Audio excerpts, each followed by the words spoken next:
Over the past 20 years or so, the Indonesian economy has really done quite brilliantly.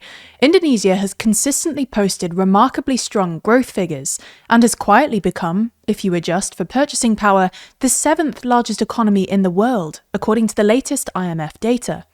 At the same time, the country has developed a hard-won reputation for fiscal prudence.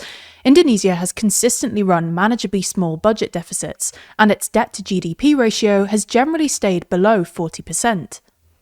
However, in the past year or so, the vibes have suddenly shifted, prompting a sell-off in both Indonesia's bonds and currency and provoking some increasingly unorthodox policy reactions from the government. So in this video, we thought we'd explain why the Indonesian economy is looking a bit shaky, and why things look like they might get worse before they get better.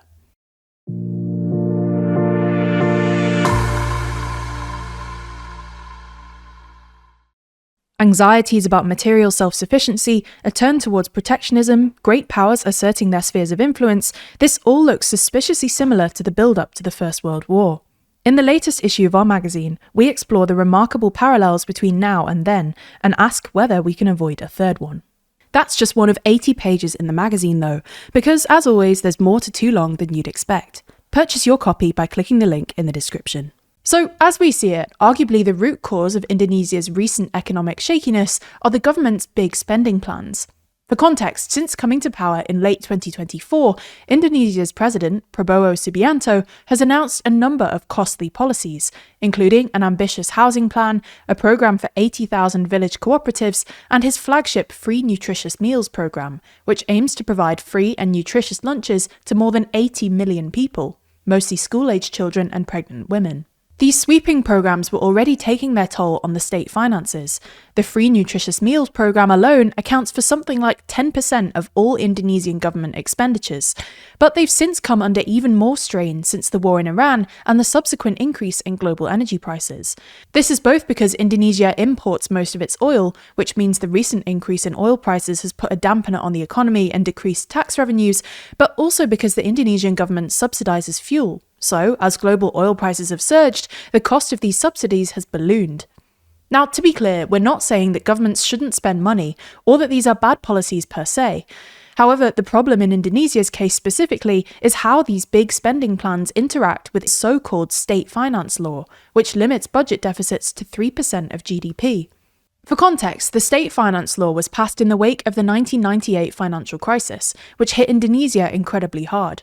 Indonesia's currency, the rupiah, lost 80% of its value against the US dollar. Inflation surged over 60%, and GDP contracted by roughly 13% in 1998 alone, the steepest decline among the crisis-affected nations. The economic devastation triggered widespread social unrest, which contributed quite directly to the fall of President Suharto in May 1998, ending a 31-year period of authoritarian rule. After elections in 1999, Indonesia's first post-Suharto parliament passed the state finance law in 2003. The law basically copied and pasted the EU's so-called Maastricht criteria for aspiring Eurozone members, limiting budget deficits to 3% of GDP and the overall debt-to-GDP ratio to 60%, and was framed as a guarantee against a repeat of the 1998 crisis. It's proved remarkably durable.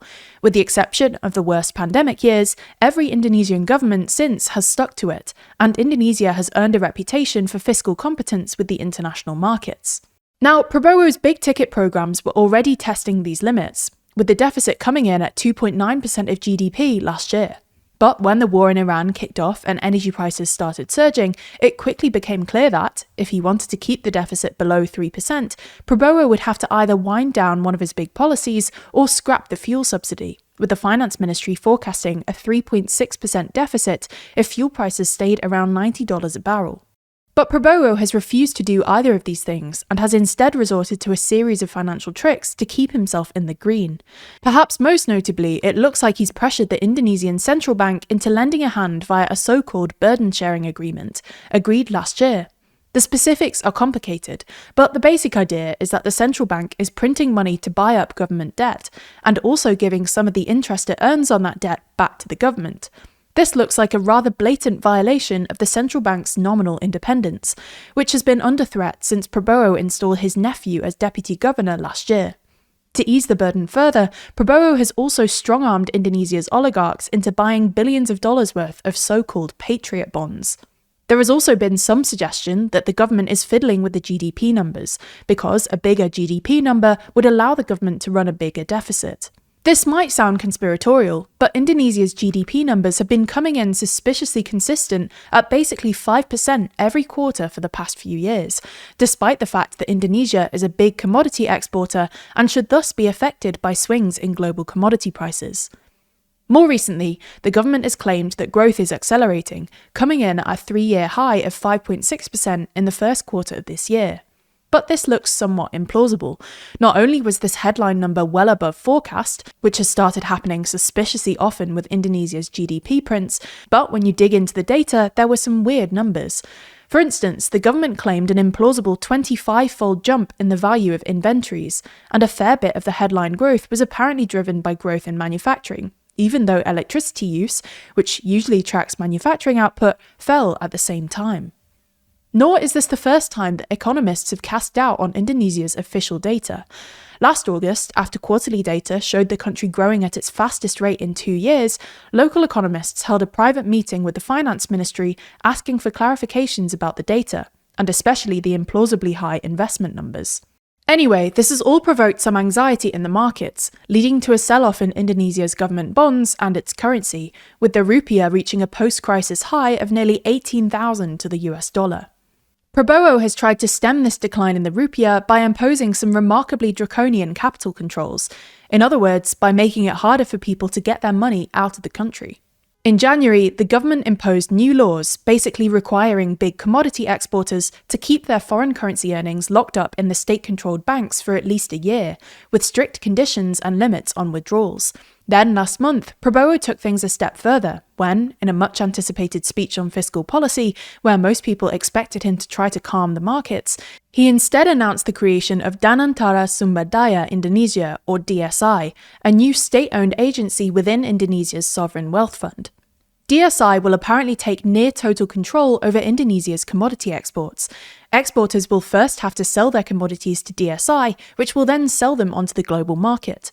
The DSI will initially cover coal, palm oil and certain nickel products, for all of which Indonesia is the world's largest exporter, but could yet be expanded into other sectors too. Prabowo has framed this as an anti-tax avoidance initiative, accusing exporters of selling their commodities to offshore subsidiaries at below market prices, but it looks like a sneaky way for the Indonesian state to get its hands on even more foreign currency to defend the rupiah.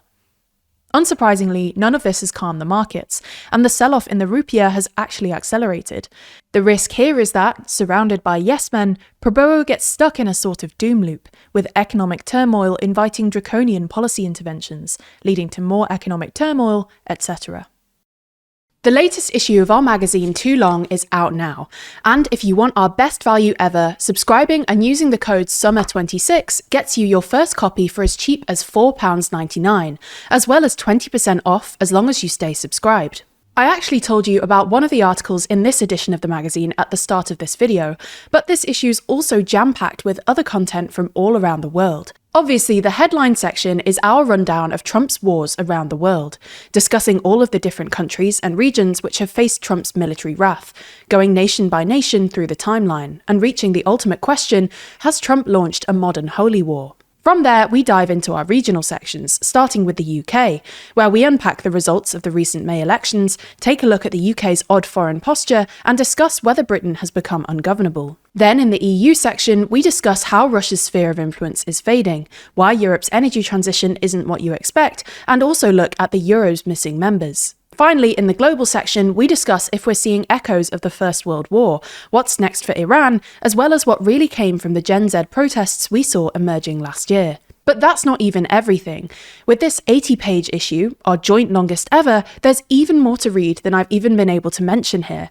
So click the link in the description to learn more and grab your copy of Too Long today.